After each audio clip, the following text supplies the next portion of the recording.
सावन के हो बदरिया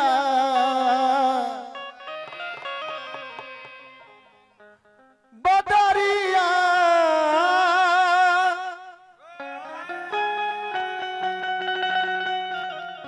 की बरी से सावन के हो बदरिया घर जल कंवरिया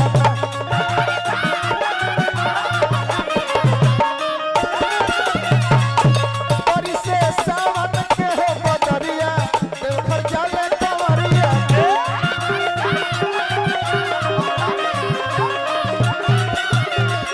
बुलबम के नारा देला सहारा सहारा चलो तो डहरिया ए बाबा चलो तो डहरिया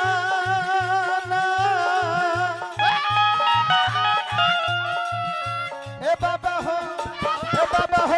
कंकड़ छोड़ला डगरिया देवघर जाले डहरिया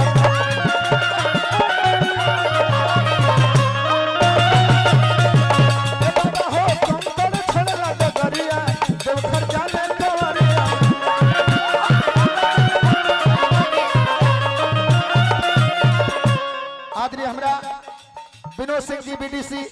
परसिया के माध्यम से पुरस्कार मिलल हार्दिक हार्दिक अभिनंदन चित्तेश्वर में बाबा कृपा बनल रहे बाबा धाम जाए के 3 गो रास्ता बा मनोज बाबा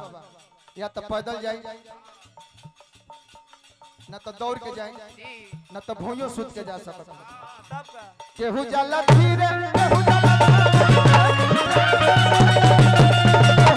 धीरे केहू जाला धावा रौरी दुआरिया ए बाबा रौरी दुआरिया ए बाबा हो केहू जाला कोई मरिया देवघर जाला तोरिया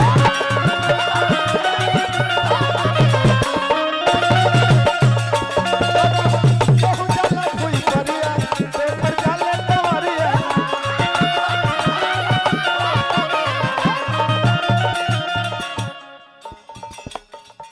हमारे गुरु भाई हैं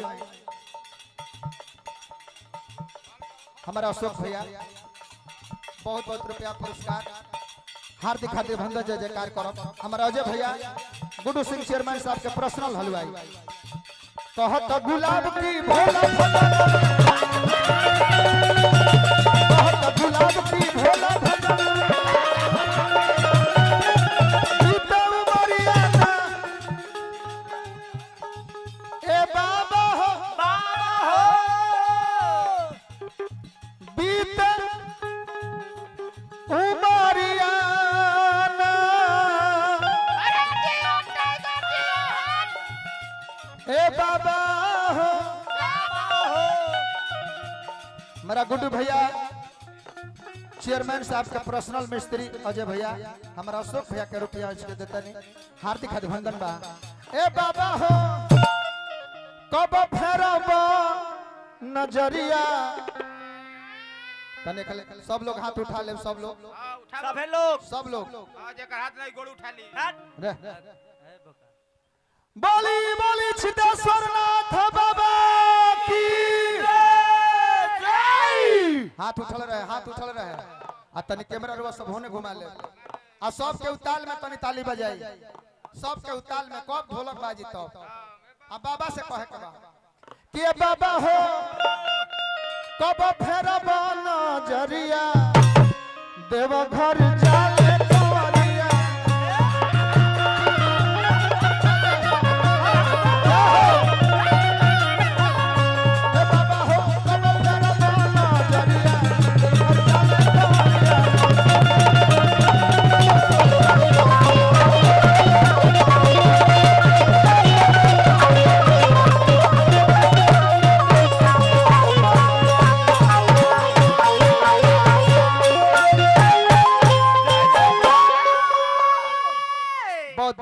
धन्यवाद रुआ सबके।